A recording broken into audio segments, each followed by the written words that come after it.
அனைத்து நல்லுள்ளங்களுக்கும் வணக்கம். நான் உங்கள் ரவிக்குமார். தினம் ஒரு தகவல் அடிப்படையில் ஜியோ பாலிடிக்ஸ். இன்றைய ஜியோ பாலிடிக்ஸ் நிறைய மிரட்டலான பதிவுங்க. எப்படி நீங்கள் தாங்க போகிறீங்கன்னு தெரியல.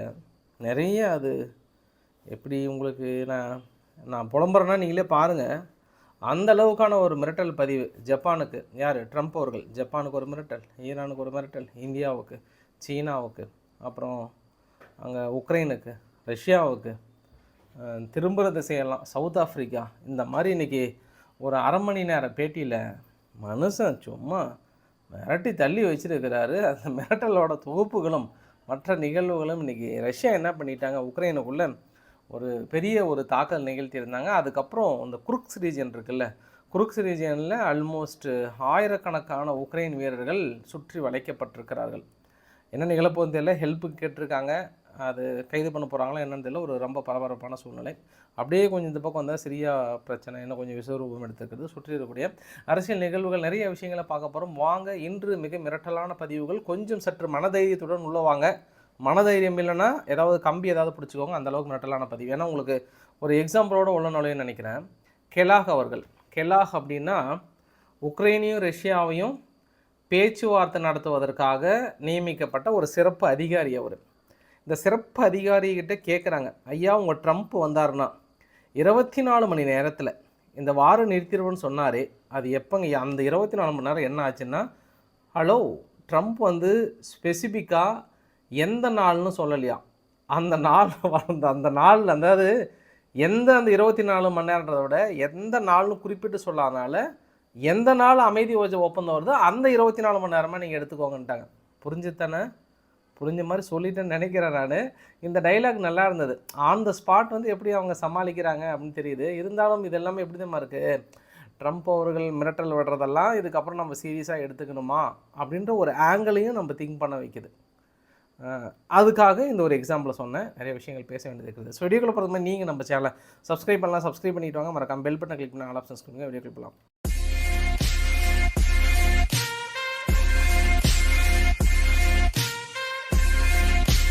பதிவு தொடங்குவதற்கு முன்பு நேற்று மார்க்கோ ரூபியோ, யார்? அமெரிக்கானுடைய ஸ்டேட் செக்ரட்டரி, அவர் இந்த பக்கம் ஹமாஸ்கிட்ட நாங்கள் பேச்சுவார்த்தை நடத்துகிறோம், நேரடியாக ஹமாஸுக்கு இறுதிக்கட்ட எச்சரிக்கைலாம் கொடுக்குறோன்னு சொல்லும்போது ஒரு வீடியோ பதிவு ஒன்று வந்தது. அந்த வீடியோ பதிவோட புகைப்படம் கூட உங்கள்கிட்ட காட்டுறேன் நான். அந்த புகைப்படத்தில் பாருங்கள், நெத்தியில் ஒரு மாதிரி மார்க் போட்டிருக்கு. இது வரைக்கும் அமெரிக்கானுடைய மினிஸ்டர்ஸ் லெவலில் ஒரு கடந்த ஒரு 5-6 வருடத்துலேயோ இல்லை நான் சேனல் ஆரம்பிச்சிருந்து இந்த மாதிரி ஒரு புகைப்படம் நான் பார்த்ததில்லை. ஆனால் நிறைய ஒரு விவாத பொருளாக இருந்தது சமூக ஊடகங்களில். அமெரிக்காவில் நிறைய இடத்துல இதை பற்றி பேசினாங்க. என்ன திடீர்னு நெத்தியில் வந்து மாதிரி ஒரு ப்ளஸ் சிம்பிளோடு வந்திருக்கிறார், இல்லை யாராவது மார்க்கிங் பண்ணியிருக்காங்களா அப்படின்ற மாதிரி சொன்னாங்க. அதுக்கப்புறம் தான் நானும் போய் சர்ச் பண்ணி பார்த்தேன். அமெரிக்காவில் கத்தோலிக் சர்ச் இருக்காங்க இல்லையா, கத்தோலிக் சர்ச்சஸ் வந்து வியாழக்கிழமைனா இந்த மாதிரி ஸ்பெஷலாக அந்த சிம்பிள் போடுவாங்களாம். சப்போஸ் சிம்பிள் போடும்போது அறிக்கைகள் எதுவும் வந்து இது மாதிரி பேட்டிலாம் கொடுக்க மாட்டாங்க. பட் அவர் வந்து சிம்பிளோடய வந்து பேட்டி கொடுத்தா தான் அடுத்த வகை விவாதத்தையும் வந்து கிளப்பியிருந்தாங்க. சரி, நம்ம ரொம்ப டெப்த்தாக போக வேணாம், அதுக்கான விளக்கங்கள் நான் உங்ககிட்ட வந்து சொல்லியிருந்தேன். இந்த ஒரு வரைபடத்தை பார்த்துக்கோங்க. இன்று காலை ரஷ்யா உக்ரைனுக்குள் நடத்திய தாக்குதலுங்க. மற்றும் ஒரு 20 இடமாக பிரித்து ஒரு 3 பகுதியாக பிரிச்சுக்கிட்டாங்க. 20 லொக்கேஷன்ஸ். அந்த 20 லொக்கேஷனில் மிக முக்கியமாக இன்ஃப்ராஸ்ட்ரக்சர் மீது தாக்கல் நடத்தினாங்க.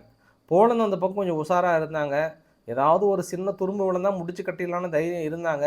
நல்ல வேலை எதுவும் நடக்கலை, இல்லைன்னா போலந்து முடிச்சிருப்பாங்க. சரி, ஒன்று. இரண்டாவது, 25 கின்சால் மிசைல்ஸ் மூலியமாகவும் தாக்கல் நடத்தியிருக்காங்க. அப்புறம் 100 ட்ரோனுக்கு மேலே வந்து பயன்படுத்தியிருக்காங்க. நிறைய சேதாரங்கள் அடைந்திருப்பதாக உக்ரைன் தரப்பில் உறுதியாக சொல்கிறாங்க. நிறைய இடத்துல பவர் வந்து அவுட்டேஜ்ன்ற மாதிரி சொல்கிறாங்க. அப்புறம் இன்னொரு விஷயமும் நடந்தது. கிட்டத்தட்ட சுற்றி வளைக்கப்பட்ட வீரர்கள். உங்களுக்கு 2 வீடியோ பதிவு நான் காட்ட விரும்புகிறேன். அது வந்து குருக்ஸ் ரீஜியனில் செப்டம்பர்லேருந்து எடுக்கப்பட்ட பதிவு. ஒன்று பெருசாக இருக்கிறது, இன்னொன்று வந்து சும்மா சமீபத்தில் ஒரு 2-3 நாள் எடுக்கப்பட்ட பதிவு. குருக்ஸ் ரீஜியன் அப்படியே எந்த அளவுக்கு அப்படியே சுருங்கி வருது பாருங்கள். சுருங்கி வந்து இந்த சூட்ஸா அப்படின்ற பகுதியில் 80வது பெட்டாலியன், 82, 95வது பெட்டாலியன் பிரிவு இருக்கிறவங்க உள்ளே இருக்காங்க. ஒவ்வொரு பெட்டாலியன் பிரிவிலும் ஒரு 250 பக்கம் இருப்பாங்கன்னு சொல்கிறாங்க. அப்ராக்சிமேட்டாக ஒரு 850லேருந்து 1000 பேர் பக்கமே இருக்கிறதுக்கு வாய்ப்புகள் இருக்குது.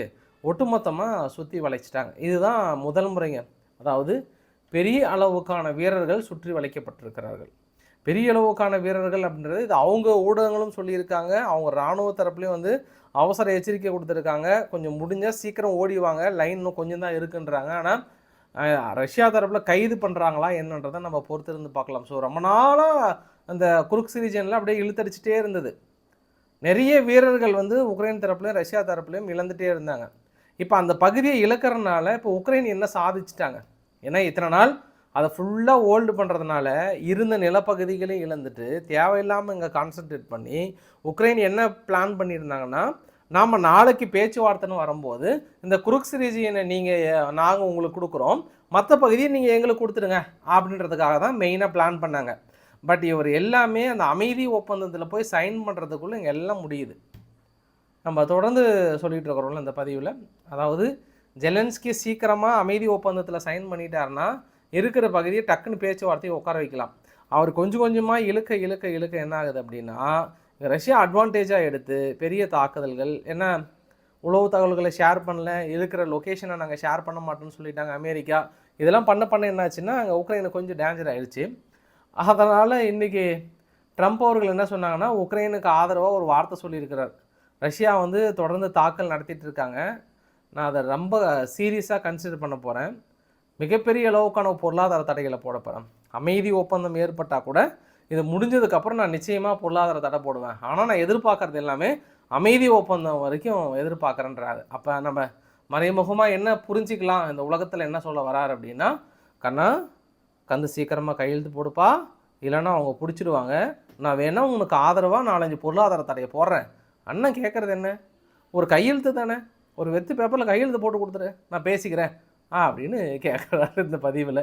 சரி, இன்னொரு விஷயத்தையும் சொல்லியிருக்கிறார். என்னென்னா, இந்த டீல் பொறுத்த வரைக்கும் உக்ரைன் ஏன் இந்த டீலை ஒத்துக்க மாட்டேன்றாங்க அப்படின்றது தெரியல. ஐ ஹேவ் எ சாய்ஸ், நான் சாய்ஸுமே வந்து கொடுத்தேன், சாய்ஸ் அவங்களுக்கு கொடுத்தேன். பட்டு ஐ டோன்ட் ஹேவ் எ சாய்ஸ்ன்ட்டார். எனக்கு சாய்ஸ் இல்லை, ஆனால் அவங்களுக்கு நான் சாய்ஸ் கொடுத்த ஒன்று. ஆனால் ரஷ்யா ஏன் சைன் பண்ண வராங்கன்றது எனக்கு தெரியும். ஒன்லி ஐ நோ அப்படின்ற ஒரு வார்த்தையை வந்து சொல்லியிருந்தார். ஸோ ரஷ்யா நிறைய இழந்துட்டு இருக்காங்க, அதனால் எப்படா இந்த போர் முடிவுக்கு வரும்ன்ற அடிப்படையில் அவர் சைன் பண்ண ஆர்வமாக இருக்காங்க. ஆனால் உக்ரைன் சான்சஸ் இல்லைன்னு நினைக்கிறாங்க, அது சான்சஸ் ஏற்படுத்திடுவோமே அப்படின்ற மாதிரி சொல்ல வராரா அப்படின்றத சொல்லிடலாம். சரி, இப்போ இன்னொரு உக்ரைனுக்கு என்ன ஒரு ஆஃபர் அப்படின்னா, உக்ரைன் இப்போ கொஞ்சம் சந்தோஷமாக இருக்கிறாங்க. ஏன்னா நேற்று நடந்த ஐரோப்பியா கூட்டமைப்பில் நடந்ததுக்கப்புறம் வந்து கொஞ்சம் சந்தோஷமாக இருக்கிறாங்க.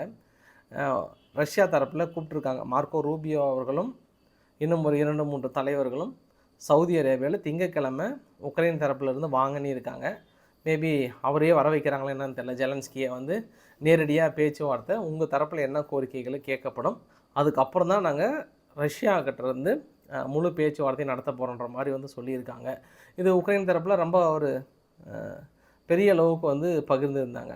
சரி, நம்ம உக்ரைன் தகவலும் ஐரோப்பா தகவலும் பார்க்க போகிறதுக்கு முன்னாடி இன்னொரு மிரட்டலான பதிவு என்ன அப்படின்னா, இந்தியாவுக்கும் சீனாவுக்கும் நேரடி மிரட்டல். நாங்கள் இத்தனை நாள் போட்ட பொருளாதார தடைகள் எல்லாமே, பொருளாதார தடைகள்லாம் வரி விதிப்பு எல்லாமே நீங்கள் போதைப் பொருட்களை கடத்துறதுனால தான். ஆனால் ஏப்ரல் 2ஆம் தேதி விதிக்கப்படுகிற தடை வந்து இந்தியா வந்து வரிகளின் அரசர் அப்படின்னு போட்டிருந்தாங்க. இந்தியா வந்து என்ன, வரி விதிப்பு அரசர். வரி விதிப்பு அரசர் வந்து வேர்ல்டுலே அமெரிக்காவுடைய ப்ராடக்ட்டை இந்தியா மட்டும்தான் அதிகமாக வரி விதிக்கிறாங்க, இது என்னால் ஏற்றுக்கவே முடியாது, நிச்சயம் நான் வரி விதிக்க போகிறேன்னு சொல்லிட்டாரு. ஸோ இந்தியாவுக்கு செக் வச்சிட்டாரு, செக் மேட். அந்த பக்கம் சீனாவுக்கும் சொல்லிட்டாரு. அதாவது அந்த 10% பொருளாதார தடைன்றது வேறு, இதையும் கம்பேர் பண்ணிக்க வேண்டாம். பட் இப்போ நான் ஏப்ரல் 2ஆம் தேதி உங்களுக்கு சர்ப்ரைஸ் கொடுக்குறேன் பார்த்தியா, இந்த பொருளாதார தடனே வருது பாருங்கள். அந்த ரஷ்யா அதை சொல்லியே வரி விதிப்பு என்பது வேறு, அதனால் நாங்கள் முடிக்க போகிறோன்ட்டாங்க. இப்போ சீனா வந்து முதல் முறையாக அழைப்பு கொடுத்துருக்காங்க இந்தியாவுக்கு, இந்தியா வாங்க நம்ம ஒன்றா ஒருங்கிணைந்து அமெரிக்காவை முறியடிக்க வேண்டிய தருணம், இணையங்கள் இந்தியா இணையங்கள் அப்படின்னு சீனா தரப்பில் கோரிக்கை விடுத்திருக்காங்க. அது இல்லாமல் சீனா பதிலடிக்கு நாங்களும் தயாரினாங்க. அமெரிக்கா போட்ட வரியை விட சீனா போட்ட வரினால தான் அமெரிக்கா பெருசாக இழந்திருக்காங்க. 1.2லேருந்து 2 ட்ரில்லியன் அளவுக்கு இழந்திருக்கிறாங்கன்ற ஒரு தகவலையும் சொல்லிடுறோம். சரி, இவர் இந்த மிரட்டல் அரட்டல் உருட்டல்லாம் இருக்குல்ல, இது வந்து மெக்சிகோவுக்கும் கனடாவுக்கும் மிரட்டினார் இல்லை. மெக்சிகோ என்ன பண்ணிட்டாரு, ஒரு நாள் கூட இல்லை பின்வாங்கிட்டார் என்று. என்னென்னா, நான் கிளாடியா ஷென்பாம் அவர்கிட்ட பேசிட்டேன், மறுபடியும் அவங்க ஓகேன்றாங்க, அதனால் எனக்கு பிடிச்சிருக்கு, நான் வந்து பின்வாங்குறேன் அப்படின்னு சொல்லிட்டாங்க. இதே தான் போன மாதமும் சொன்னார். 25% வரின்னாரு. ஒரு 2-3 நாள் கலோபலோன்னு இருந்தது. அதுக்கப்புறம் திடீர்னு நான் பின் வாங்கிட்டேன்னாரு. இப்போ கூட ஜஸ்டின் ட்ரூடே என்ன சொல்ல வர்றாருன்னா, ஜஸ்டின் ட்ரூடே வந்து இந்த வாய்ப்பை பயன்படுத்தி இவரால் தான் நான் வரியே விதிக்கிறேன், ஆனால் அவர் வந்து இந்த வாய்ப்பை பயன்படுத்தி அடுத்த பிரைம் மினிஸ்டர் ஆயிடலாமான்ற கனவுல இருக்கிறாரு அப்படின்னு சொல்லிட்டு, நான் கன்சிடர் பண்ணுறேன், அங்கேயும் வரியை நான் வந்து இப்போதைக்கு தள்ளி வைக்கிறேன்னு சொல்லியிருக்கிறார். இதுதான் இதுதான் ஏன் இதை ரெண்டையும் தள்ளி வைக்கிறார் அப்படின்னா, அமெரிக்காவில் இருக்கக்கூடிய விவசாயிகள் மிகப்பெரிய அளவுக்கு எதிர்ப்பு தெரிவிச்சிட்டாங்க, முடியாதுன்ட்டாங்க. ஏன்னா நேற்றே உங்களுக்கு நான் வரைபடத்தோடு நான் ஷேர் பண்ணியிருந்தேன். ஒவ்வொரு மாகாணங்களும் எந்த அளவுக்கு கனடாவை நம்பி இருக்காங்க அப்படின்றத நான் உங்களுக்கு ஷேர் பண்ணியிருந்தேன். 93% வரைக்குமே இருக்காங்க இறக்குமதி. கனடாவுடைய இறக்குமதி 93%. அந்த 93% அப்படியே இல்லை அப்படின்னும் போது அங்கே வாழ்வாதாரமே பெரிய அளவுக்கு பாதிக்கும். ட்ரம்ப்புக்கு நெகட்டிவ் ஆகிடுச்சு. அதனால் அங்கே இருக்கக்கூடிய விவசாயிகளும் சரி, அப்புறம் டெக் நிறுவனங்கள் எல்லாமே ஒன்றா சேர்ந்து, ஐயா நீங்கள் அந்த சிப்புகள்லாம் போடுற தடை எங்களால் தாங்க முடியல, எங்கள் விலையேறிடுச்சுன்னா அப்புறம் நம்ம அமெரிக்காவோட ப்ராடக்ட் எங்கேயுமே சேல்ஸ் பண்ண முடியாது ஐயானோடனே வேறு வழியே இல்லாமல் இப்போ இறங்கி வராது. இதே தான் பிரச்சனை. இவர் போடுற இந்த பொருளாதார தடைகள், இந்த மிரட்டல் எல்லாமே தொடர்ந்து இவரால் வந்து ஒரு 3 நாளைக்கு மேலே கூட நீடிக்க முடியல அப்படின்னும் போது, அது காலப்போக்கில் அது விளையாட்டு செய்திகளாக மாறுவதற்கும் நிறைய சான்சஸ் இருக்குது. ஏன்னா அந்தளவுக்கு மிரட்டல் விடுறாரு. சரி, நம்ம இன்னொரு மிரட்டலையும் பார்த்துடலாம். அதான் சொன்னீங்க நிறைய மிரட்டல்ட்டு. குறிப்பாக ஈரானுக்கு, ஈரான் அயதுல்லா காமேனி அவர்களுக்கு ஒரு கடிதம் ஒன்று எழுதியிருக்கிறேன். அந்த கடிதத்தில் மானே தேனே பொன்மானே, இந்த மாதிரி நீங்கள் நியூக்ளியர் ஆயுதங்களை தயாரிக்கக்கூடாது, அதற்காக நான் உங்களிடம் பேச்சுவார்த்தை நடத்த தயாராக இருக்கிறேன். நீங்கள் நியூக்ளியர் ஆயுதங்களை வைப்பதற்கான உரிமை உங்களுக்கு இல்லை. அதையும் மீறி இந்த பேச்சுவார்த்தையில் கலந்துக்காமல் நாங்கள் வைப்பேன் என்றால் I have another option. I have another option means Iran முடிஞ்சது, சாம்பல் ஆக்கிடுவேன் அப்படின்னு இந்த மிரட்டலை விடுறாங்க. ஐயா நீங்கள் முதல்ல சொல்லியிருந்தீங்கன்னா கூட ஏதோ உட்காந்து சரி பேச்சுவார்த்தைக்கு வரலான்ற மாதிரி நினைப்பாங்க. கடைசியில் நீங்கள் சொல்கிறீங்க பற்றியா ஐயாவே நோ அதர் ஆப்ஷன் அப்படின்னு என்ன அர்த்தம்? வகுந்துருவன்ற மாதிரி தான் நினைக்கிறாங்க. அப்போ இந்த மிரட்டலுக்கு பயந்துட்டு வந்துடுவாங்க. வர நினைக்கிறவங்க கூட வரமாட்டாங்க. ஸோ இந்த ஒரு மிரட்டல் இல்லாமல் இன்னொரு மிரட்டலும் வச்சுட்டாங்க. அங்கே ஜப்பானுக்கிட்ட என்ன சொல்லிட்டாங்கன்னா, ஜப்பானுக்கு எவ்வளோ உதவி செய்கிறேன் தெரியுமா அமெரிக்காவிலேருந்து, ரொம்ப அவங்களுடைய நாட்டையே பாதுகாக்கிற அளவுக்கு செக்யூரிட்டியிலேருந்து டிஃபென்ஸ்லேருந்து எல்லாமே கொடுக்குறோம். ஆனால் அவங்க ரிட்டன் அந்த அளவுக்கு கொடுக்கல, ரொம்ப வரி அதிகமாக போடுறாங்க, கரெக்டாக இல்லை அப்படின்றாரு. அதாவது எப்படி பார்க்க, இந்த கணவன் மனைவிக்கு இடையில் என்னென்னா, மனைவி சொல்லுவோம் நான் உன் மேலே எவ்வளோ அன்பு செலுத்துகிறேன், ஆனால் பதிலுக்கு நீங்கள் என் மேலே அன்பு செலுத்துறீங்களா இல்லையே, அதனால் உங்கள் மேலே வரி விதிக்கிறன்ற மாதிரி தான் இருக்குது. இப்போ ஜப்பானும் சரியில்லை, அதனாலும் ஜப்பான் மீதும் வரி விதிக்கிறதுக்கு தயாராக இருக்கிறேன்னா அங்கே ஒரு வரியை போட்டார். அப்போ நம்ம லிஸ்ட்டில் பார்த்துக்கோங்க, இவர் வரி விதிக்காத நாடுகள் ஏதாவது இருக்கா அப்படின்றத பார்த்துக்கோங்க. ஐரோப்பாவில் தொடங்கி ஒட்டுமொத்தமாக எல்லா நாடையும் இப்போ இன்க்ளூட் கொண்டு வந்துட்டாங்க. இந்தியாவும் கொண்டு வந்துட்டாங்க, இப்போ ஜப்பானையும் கொண்டு வந்துட்டாங்க, ஐரோப்பாவும் ஆல்ரெடி இருக்குது. இன்னும் வேறு எதுனா அவங்களே வரி விதிக்கிறது தான் இன்னும் ஒரு பெண்டிங்காக இருக்கிறது.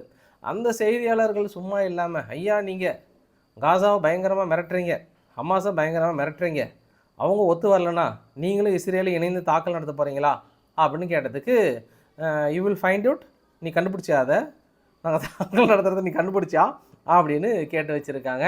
அதுக்கப்புறம் ஒன்று தான் இன்னொரு மிரட்டலாம் இல்லை, அன்பு அழைப்பாக கேட்டிருக்கிறாரு சவுதி அரேபியாவுக்கு. சவுதி அரேபியாவுக்கு நான் அடுத்த வாரம் போகலான் இருக்கேன். அவர் ஏற்கனவே சொல்லியிருக்கிறாரு, 1 ட்ரில்லியன் பக்கம் அமெரிக்காவை கொஞ்சம் ஒப்பந்தம் ஏற்படுத்துகிறேன் அப்படின்னு சொல்லியிருக்கிறாரு. நேராக விறுவிறுன்னு போயிட்டு அமெரிக்கா கம்பெனிக்கிட்ட அக்ரிமெண்ட்லாம் வாங்கிட்டு வரலான் இருக்கிறேன் அப்படின்னு சொல்லிவிட்டு அடுத்த ஒரு ஆப்ஷனில் இருக்காங்க. பாகிஸ்தான், ஆப்கானிஸ்தான் உடைய சிட்டிசனை இதுக்கப்புறம் அமெரிக்காவுக்குள்ளே அனுமதிப்பதற்கான வாய்ப்புகள் இல்லை.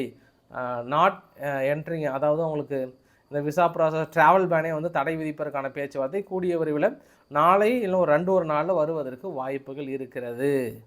இதையெல்லாம் பார்த்த தைவான் வந்து உணர்ந்துட்டாங்க, ஒரு விஷயத்தை உணர்ந்துக்கிட்டாங்க. என்ன அப்படின்னா, உக்ரைனுக்கு ஆதரவளிக்கின்ற அந்த வெப்பன் ப்ரொடக்ஷனில் இருக்கக்கூடிய நிறுவனங்களை அவங்களோட டிஃபென்ஸ் மினிஸ்டர் என்ன சொல்லியிருக்கிறாருன்னா, அழைப்பு விடுத்திருக்கிறார். டிஃபென்ஸ் ப்ராஜெக்ட் எல்லாம் வாங்க, எங்கள் நாட்டுக்குள்ளே வந்து நீங்கள் உற்பத்தி பண்ணுறது மீது எல்லாமே பண்ணலாம் அப்படின்னு அழைப்பு கொடுத்துருக்காங்க. ஏன் அப்படின்னா, அமெரிக்காவே விட்டுட்டு போனால் கூட இந்த டிஃபென்ஸ் கம்பெனியெல்லாம் பெரிய அளவுக்கு ப்ரொடக்ஷன் பண்ணி நீங்கள் உக்ரைனை வளர்த்தி ஒரு சிம்ம சொப்பனமாக இருக்கிறாங்க, ஓரளவுக்கு ஏற்று நிற்கிறாங்க. இதெல்லாம் பார்க்கும்போது நம்ம என்ன அந்த உலகத்தில் பாடம் கற்றுக்கலான்னா, உடனடியாக அந்த தங்கத்தை தூக்கிட்டு வாங்க, அப்படியே அழகாக லட்டு மாதிரி அந்த தங்கத்தை தூக்கிட்டு வந்து அப்படியே நம்ம நாட்டுக்குள்ளே இறக்குங்க. தொடர்ந்து இந்த சீனா வந்து பாத்ரூமில் எட்டி பார்த்துட்டு தொல்லை கொடுத்துட்ருக்குறாங்க. டெய்லி இன்று கூட பார்த்தீங்க அப்படின்னா ஒரு 4-5 போர் விமானம் எல்லைப்பகுதியில் கிராஸ் ஆச்சு. நான் தான் உங்கள்கிட்ட சொல்லலை, சரி தினம் தினம் சொல்லி நீங்கள் டயர்ட் ஆகிடுவீன்றதுனால தான் சொல்லலை. அந்த அளவுக்கு கிராஸ் ஆகும்போது நம்மளும் கொஞ்சம் உஷாராக இல்லாமே அப்படின்னு நினைக்கிறாங்க. இல்லை, தைவானுக்கு இன்னொரு மன கஷ்டம் என்னென்னா, இப்போ உக்ரைன்னா கூட தாங்கி பிடிக்கிறதுக்கு ஐரோப்பா 27 நாடுகள் இருக்குங்க. அது இல்லாமல் யூகே வேறு இருக்காங்க. அங்கே ஓரளவுக்கு கனிம வளம் அது இது இருக்குது. அதனால் வந்து உக்ரைனை பிடிக்கிறாங்க. இப்போ உக்ரைன் போயிடுச்சுன்னா அடுத்து ஐரோப்பா போயிருன்ற ஒரு பதட்டத்தில் அவங்க பாதுகாப்பு கொடுக்குறாங்க. ஆனால் தைவானுக்கு யாருங்க இருக்கா? அமெரிக்கா கைவிட்டால் யார் இருக்கிறாங்க? இந்த பக்கம் தென்கொரியாவோ ஜப்பானோ இவங்க எதாவது வந்து கொடுத்தா தான். அதனால் தைவான் இப்போ முழின்னு முழிக்கிறாங்க. ஸோ பார்க்கலாம். நம்ம அங்கே ஐரோப்பா கூட்டமைப்புக்கு போயிடலாமா?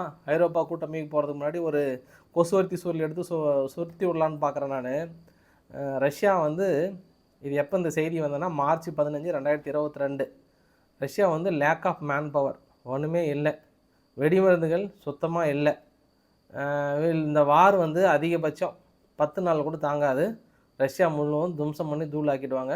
அமெரிக்கா வந்து வேறு லெவலில் இருக்கிறாங்க, உக்ரைனுக்கு உதவி பண்ணுறதுனாலன்னாங்க. ஸோ அதெல்லாம் நினச்சி பார்த்தேன். அந்த டைலாக் இன்னுமே 23ஆம் புலிகேசி டீம் சொல்லிட்டு தாங்கிறாங்க, இன்னுமே சொல்கிறாங்க. இப்போ கூட பெரிய அளவுக்கு இங்கே ஜெயிச்சிட்டோம், ரஷ்யா ஒன்றுமே இல்லை, வீரர்கள் இல்லை, நமுத்து போன பட்டாசை வச்சு தான் தாக்கல் நடத்திட்டு இருக்காங்கன்னு இன்னி கூட அறிக்கை விட்டுருந்தாங்க. அதெல்லாம் நினச்சி பார்த்தேன் நான். ஜெலன்ஸ்கி தரப்புலேருந்து இன்னொரு ஒப்புதலும் கொடுத்துட்டாங்க. ஐயா, நாங்கள் கருத்து கணிப்பு நடத்தினதில் முன்ன இந்த 68% மக்கள் வந்து ஜெலன்ஸ்கி தான் வர வேணும்னு சொல்லிட்டு ஓட்டு போட்டிருக்காங்களாம். அதாவது எப்போ இவர் போயிட்டு அந்த சிங்கத்தின் குகையிலே சென்று சிங்கத்தையே மிரட்டி வாயிலேயே கையை விட்டு இப்படி எடுத்துகிட்டு வந்தாரோ அப்போயே இன்னொரு 11% ஏறிடுச்சான். உடனே உக்ரைன் மக்கள் முடிவு பண்ணிட்டாங்களாம், இவர் தான் எங்கள் தலைவர், இதுக்கப்புறம் யார் நிறுத்தினாலும் சரி எங்கள் தலைவர் ஜெலன்ஸ்கி தான் வரணும் அப்படின்னு சொல்கிறாங்க. ஆனால் இன்றைக்கி எலான் மஸ்க் அவங்களாம் என்ன சொல்கிறாங்கன்னா, அடுத்த பிரதமரை அதிபரை தேர்ந்தெடுக்க வேண்டிய நேரம் இருக்கிறது, எதிர்க்கட்சிகளை ஒருங்கிணைக்க வேண்டிய நேரம் இருக்குதுன்னு இன்றைக்கி ட்விட்டர் போட்டிருந்தாங்க. அதையும் பார்த்தேன் நான். மேக்ரன் அவர்கள் இறுதியாக சொல்லியிருக்கிறாங்க, நாங்கள் ஏன் இந்த போர் நிறுத்தத்தை வந்து வேண்டாம்னு நினைக்கிறோன்னா, நாங்கள் முகமூடி இல்லாமல் நிற்கிறோம். முகமூடி இல்லாமல் நிற்கிறோன்னும் போது நேரடியாக அடுத்து எங்கள் முகத்தில் அறையப்படுகிற ஒரு அறையாக இருக்கிறது. அங்கே நல்ல வேளை ஜெலன்ஸ்கி இடையில் தடுத்துட்ருக்கிறாரு. அவர் மட்டும் இடையில் இல்லைன்னா நேராக எங்கள் முகத்தில் தான் வந்து கை நீட்டி அரைஞ்சிருப்பாங்க. அப்படின்னும் போது நாங்கள் எப்படி இந்த வாரம் நிறுத்தணும்னு நினைக்கிறாங்க? எங்கள் நாட்டை காப்பாற்ற வேண்டிய ஒரு சூழ்நிலை இருக்குன்றாங்க. இன்று உக்ரைனுடைய பிரைம் மினிஸ்டர் என்ன சொல்லியிருக்கிறாருன்னா, யூகே வந்து ரஷ்யானுடைய திருடப்பட்ட சொத்துக்கள், அது ஏன் திருடப்பட்ட சொத்துக்கள் அப்படின்னா, ஒரு நாடும் அந்த நாட்டில் இருக்கக்கூடிய நிறுவனங்களும் ஒரு நாட்டில் நம்பி போயிட்டு நீங்கள் இன்வெஸ்ட் பண்ணுறீங்க அப்படின்னும் போது நாளைக்கு அந்த நாடு பிரச்சனை வரும்போது ஒட்டுமொத்தமாக அந்த சொத்தை திருடிடுனா அந்த நிறுவனம் அப்படியே அரசுடைமையாக்கப்பட்டு இல்லை தனியார் நிறுவனங்களுக்கு விற்றுட்டாங்க அப்படின்னும் போது அது நம்பிக்கை துரோகம் மாதிரி தான். அதாவது அந்த சண்டையும் தாண்டி அதை நீங்கள் கம்பேர் பண்ணி விற்கிறீங்க பார்த்தியா, அது பெரிய விஷயம். அதனால் அதுலேருந்து 1 பில்லியன் பக்கம் கொடுத்துருக்காங்க. இன்னும் எங்களுக்கு நிறைய ஃபண்டு வேணுன்றாங்க. ஏன்னா நேற்று முடிவெடுக்கப்பட்டது. இந்த சார்ட் பார்க்குறீங்க இல்லையா, இதுதான் ரஷ்யானுடைய அசட்டை இது வரைக்கும் ஃப்ரோசன் பண்ணி வச்சுருக்காங்க. பெல்ஜியம் தான் அதிகமான அளவுக்கு 254 பில்லியன் அளவுக்கு ஃப்ரோசன் பண்ணி வச்சுருக்காங்க. ஆனால் பெல்ஜியம் வந்து மறுத்துட்டாங்க, இல்லை இது கொடுத்தோம் அப்படின்னா இது சர்வதேச அளவில் பெரிய பாதிப்பு ஏற்படும், அதனால் நான் இந்த ஆட்டத்துக்கு வரல, வேணால் மற்ற நாடுகள் கொடுத்துக்குவாங்கன்ட்டாங்க. ஃப்ரான்ஸ் வந்து 72 பில்லியன் சொத்துக்களை முடக்கி வச்சுருக்காங்க, அரசாங்கத்தினுடைய சொத்துக்களே. 2 கலர் இருக்குது, சிவப்பு கலரும் லைட் ஆஷ் கலர் இருக்குது. சிவப்பு கலர் வந்து ஸ்டேட் அசட்டு, இன்னொன்று வந்து ப்ரைவேட் அசட்டு. ஜப்பானில் 58 பில்லியன் இருக்குது, யூகேயில் 47 பில்லியன் இருக்குது, ஆஸ்திரியாவில் 19, சுவிட்சர்லாந்தில் 17, ஜெர்மனியில் 11, யூஎஸில் 6 பில்லியன், அதர் வந்து 9.7 பில்லியன் அளவுக்கு இது வரைக்கும் முடக்கப்பட்ட சொத்துக்கள் இருக்குது. இதில் எவ்வளோ வித்துகள் கொடுக்குறாங்கன்னு தெரியல. இது இன்னும் என்ன மாதிரியான விளைவுகள் ஏற்படுதுன்னு தெரியல, பார்க்கலாம். பட் யூகே ரொம்ப பிரகாசமாக ஆக்ரோஷமாக இருக்கிறாங்க. இன்று போலந்து எடுத்த மிகப்பெரிய ஒரு அறிவிப்பு என்ன அப்படின்னா, 2லிருந்து 5 லட்சம் வீரர்களை வந்து அதிரடியாக ட்ரைனிங் கொடுக்க விரும்புகிறாங்க. இவங்கக்கிட்ட ஃப்ரான்ஸுக்கிட்ட ரொம்ப சீக்கிரமாக எங்களுக்கு அணு ஆயுதத்தை கொடுங்க, ஏன்னா நாங்கள் ஒரு அணு ஆயுதம் நிறைந்த ஒரு 5000 வீரர்கள், 5000 இல்லை 5 லட்சம் வீரர்களை மேலே நாங்கள் ட்ரைனிங் கொடுத்து வைத்திருந்தாவே போதும், ரஷ்யா எங்களை தொட பயப்படுவாங்க, அதுதான் எங்களுக்கான பாதுகாப்பு. அதனால் எங்களுக்கு 2 அணு ஆயுதத்தை இப்படி உருட்டி விட்டிங்கன்னா நாங்களும் இப்படி குழி தோண்டி உதச்சி வச்சுருப்போம், தேவைன்னும் போது ரெட் பட்டன் அழுத்தி தாக்கல் நடத்திட வேண்டியதாக கொடுங்க அப்படின்ற மாதிரி சொல்லியிருக்காங்க. ஸோ சும்மா அந்த நாடுகளை ஃப்ரான்ஸ் வந்து உசுப்பேற்றி விட்டுட்டாங்க. இப்போ எல்லாருமே ஐயா எனக்கு அந்த சாக்லேட்டை கொடு, எனக்கு அந்த சாக்லேட்டை கொடுன்னு ஐரோப்பா நாடுகள் எல்லாமே இந்த அணு ஆயுதம் இல்லாத நாடுகள்லாம் வந்து ரொம்ப ஆர்வமாக இருக்கிறாங்க. எங்களுக்கு 2 கொடுங்க ப்ளீஸ், நாங்களும் 2 வச்சுக்கிறோம், ஏன்னா நாளைக்கு ரஷ்யா தாக்கல் நடத்தும்போது நாங்கள் போட்டு தள்ளிட்டு போயிட்டே இருப்போன்ற மாதிரி சொல்லியிருக்காங்க. இன்னொரு விஷயம் கூட போலந்து வந்து முடிவு எடுத்திருக்காங்க. இனிமேட்டு வந்து கொத்து குண்டுகளையும் இந்த கன்னி வெடிகளையும் வந்து நாங்கள் தடை விதிக்கிறோன்ட்டாங்க. இந்த கன்னி வெடிகள் இல்லையா, கன்னி வெடிகள் வந்து இந்த பெலாரஸ் எல்லை பகுதியிலிருந்து உள்ளே வரும்போது என்ன பண்ணிட்டாங்க, ஆயிரக்கணக்கான கன்னி வெடிகளை அவங்க சொந்த பூமியிலே போலந்து வந்து புதைச்சி வச்சுருக்காங்க. ஏன்னா பெலாரஸிலிருந்து அகதிகள் இந்த கம்பி வேலியை உடைச்சிட்டு இந்த பக்கம் வந்தாங்கன்னா கூட கன்னி வெடியில் சிக்கி கண்ணா பின்னமாக ஆக வேண்டும் என்று பலே திட்டங்களை தீட்டியிருந்தாங்க. அப்போ கூட நம்ம கூட ஒரு கமெண்ட்டை சொல்லியிருந்தோம். எப்போனா இது ஒரு 8 மாதத்துக்கு முன்னாடி நிகழ்ந்த நிகழ்வு. ஐயா நீங்கள் புதைச்சி மறந்து போயிட்டு நாளைக்கு திடீர்னு உங்கள் ஆளுங்களே ஏதாவது ஒரு பிரச்சனை அவசர காலத்தில் ஏதாவது ஒரு கம்பி வேலியில் மாட்டி ஏதாவது பிரச்சனை ஓடுனீங்கன்னு வச்சுக்கோங்க, உங்களுக்கே அது பெரிய டேஞ்சர் ஆகிடும், அதையும் கொஞ்சம் கன்சிடர் பண்ணுங்கன்ற மாதிரி சொன்னோம். அப்புறம் ஏதோ இன்றைக்கி நல்ல முடிவு எடுத்திருக்காங்க, பரவாயில்ல. ஏன்னா ஒரு ஆர்டிக்கல் என்ன சொல்லியிருக்காங்கன்னா, உக்ரைன் வந்து மறுபடியும் பழைய நிலைமைக்கு வரணும் அப்படின்னா கண்டிப்பாக 20-30 வருஷத்துக்கு மேலே ஆகிடும். அந்த அளவுக்கான கன்னி வெடிகளை புதைச்சி வச்சுருக்காங்க. அதாவது ரஷ்யா வர வர இந்த பக்கம் பின்னோக்கி போகும்போது எல்லாமே உக்ரைன் கன்னி வெடிகளை அந்த அளவுக்கு புதைச்சி வச்சுருக்காங்க. அது நிறைய பாதிப்புகளையும் விளைவுகளையும் இந்த போர் நின்றால் கூட அதனுடைய தாக்கம் வந்து அங்கே இருக்கக்கூடிய விவசாய மக்களை பாதிக்கும்ன்ற மாதிரி வந்து சொல்லியிருக்காங்க. இத்தாலி வந்து இவங்க துருக்கி கிட்ட ஒரு அக்ரிமெண்ட் வந்து பேக்கர் ட்ரோனை வந்து அக்ரிமெண்ட் போட்டிருக்காங்க. இது மிகப்பெரிய ஒரு டீலாக பார்க்குறாங்க. தொடர்ந்து ஐரோப்பா நாடுகளுக்கு இந்த மாதிரி ட்ரோனும் மற்றதும் வந்து இந்த பக்கம் துருக்கி பெரிய அளவு கொடுத்துட்ருக்காங்க. அதனால் துருக்கி ஒரு ஆப்ஷன் கொடுத்துருக்காங்க, ஒட்டுமொத்த ஐரோப்பா தேசத்துக்கும் என்னை மட்டும் நீங்கள் இணைச்சிட்டிங்கன்னு வச்சுக்கோங்களேன், நேட்டோவாவது அமெரிக்காவாவது எல்லாம் அண்ணன் பார்த்துப்பேன். நீங்கள் ஒரே ஒரு வார்த்தை, நான் எப்போ அப்ளிகேஷன் நான் தான் ஃபஸ்ட்டு போட்டேன், 1998 போட்டது, இன்றைக்கி என்ன 2025 இருக்குது. இனிமேல் நீங்கள் கன்சிடர் பண்ணாமல் இருக்கீங்க, ஐரோப்பா வளரணும், ஐரோப்பா பெரிய அளவுக்கு பார்க்கணுன்னா சேர்த்திக்கோங்க அண்ணனை, முடிச்சிடுறோம், எல்லாம் நான் பார்த்துக்கிறேன். கூட ஒரு ரெக்வஸ்ட் வச்சுருக்கிறாங்க. ஐரோப்பாவை பார்த்து முடிவெடுக்க வேண்டியதுதான். அது என்ன நடக்க போதோ தெரியல. இப்போது நிலைமைக்கு ஐரோப்பாவை காப்பாற்றுகின்ற ரட்சகர், 3வது ரட்சகர் யார் அப்படின்னா துருக்கி அதிபர் எரடகன், நம்ம அதர்பல்டி ஆர்முகம் அவர்கள் வந்து நிற்கிறாரு. அது எந்த அளவுக்கு காப்பாற்றுவாருன்ட்டு இதுக்கப்புறம் நம்ம பொறுத்திருந்து பார்க்கலாம். இந்த சிரியாவுக்குள்ள ஒரு ஷார்ட் நீக்குள்ளே பார்த்துட்டு போயிடலாம். சிரியாவுக்குள்ள இந்த வரைபடம் இருக்குல்ல, இந்த வரைபடத்தில் தாங்க இந்த தாக்குதல் எல்லாமே நடந்தது. 2 படைகள், ஒன்று வந்து எஸ்டிஎஸ் நிர்வாகம், இன்னொன்று எஸ்என்ஏன்னு சொல்லுவாங்க, சிரியன் நேஷனல் ஆர்மி. அவங்கள ஏற்று யார் நிற்கிறாங்கன்னா, அங்கே ஒரு லிபரலேஷன் ஆஃப் சிரியான்னு ஒரு குரூப்பும், அப்புறம் அங்கே சியா மிலிட்டன்ஸ் இருக்காங்க, அந்த கடலோர படைகள்னு சொல்லுவாங்க இது பேர். அந்த கடலோர படைகள் திடீர்னு ஒரு சர்ப்ரைஸ் அட்டாக் நீங்கள் நடத்தியிருந்தாங்க. அதுக்கப்புறம் கொஞ்சம் ரஷ்யாவும் இடையில் தாக்கல் நடத்தினதாக சொல்லப்படுகிறது. அப்புறம் எஸ்டிஎஸ் நிர்வாகத்துக்கு ஆதரவாக துருக்கி ஓடி வந்துட்டாங்க. இன்றைக்குள்ள இடிலிப் வரைக்குமே அந்த வீடியோ பதிவுலாம் பாருங்கள். இந்த வீடியோ பதிவு எல்லாமே துருக்கி ரொம்ப சீக்கிரமாக ஓடி வராங்க. முதல் முறையாக துருக்கி இன்னொரு நாட்டுக்குள்ளே அவ்வளோ சீக்கிரம் தனது அதிகாரத்தை வந்து செலுத்துறது இதுதான் முதல் முறை. அவ்வளோ சீக்கிரம் இராணுவ வீரர்களையும் பேரிங் டேங்கெல்லாம் அனுப்பி வைக்கிறாங்க. ஏன்னா சப்போஸ் கோட்டையை விட்டுட்டோம் அப்படின்னா ஜுலானி அரசாங்கம் காலியாகிடும். அந்த அளவுக்கு திடீர்னு விறுவிறுன்னு 2-3 நகரங்களை அடுத்தடுத்து பிடிச்ச உடனே கொஞ்சம் பயந்துட்டாங்க. இப்போ துருக்கி உள்ள ஓடி வந்து ஹெல்ப் பண்ணியிருக்காங்க. இதில் என்னென்னா, ஒரு சில வீடியோ பதிவு என்னால் ஷேர் பண்ண முடியல, நான் உங்களுக்கு டெலகிராமில் ஷேர் பண்ணியிருந்தேன். முடிச்சிட்டாங்க நிறைய மக்களை. எனக்கு தெரிஞ்சு ஒரு 300-400க்கு மேலே, 500க்கு மேலே இருக்கும்.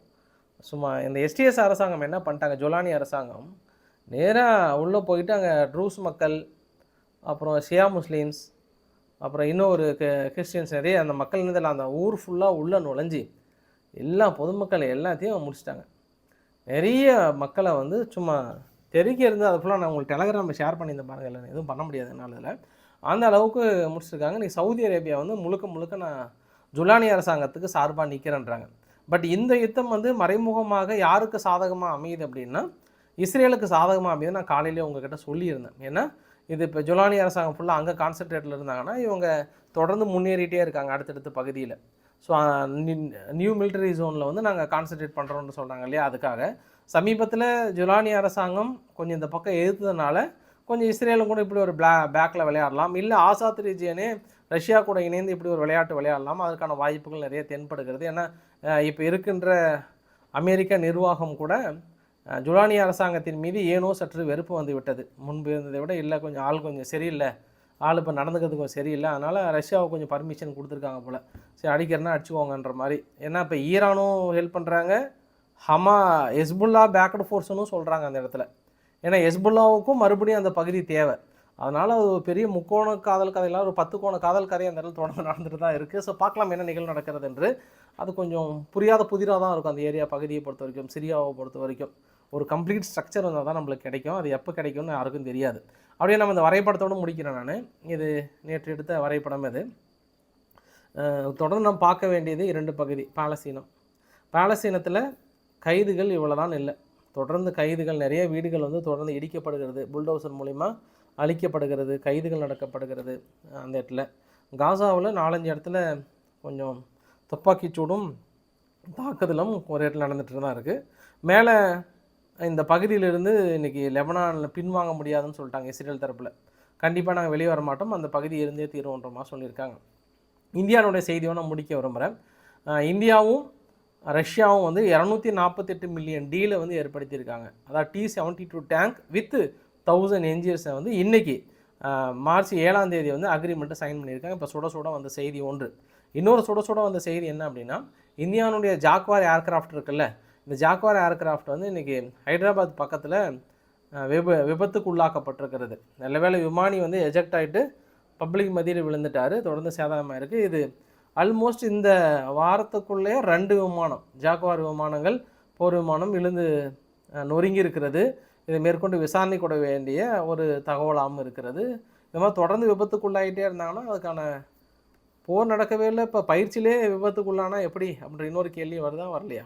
அது ஒரு விஷயம் கருத்தில் கொள்ள வேண்டிய ஒரு தகவலாகவும் இருக்கிறது. ஸோ பிடிச்சிருந்தால் லைக் பண்ணுங்கள், ஃப்ரெண்ட்ஸை ஷேர் பண்ணுங்கள், சப்ஸ்கிரைப் பண்ணுங்கள். ரவிக்குமார் சோமு சேனல். நன்றி, வணக்கம்.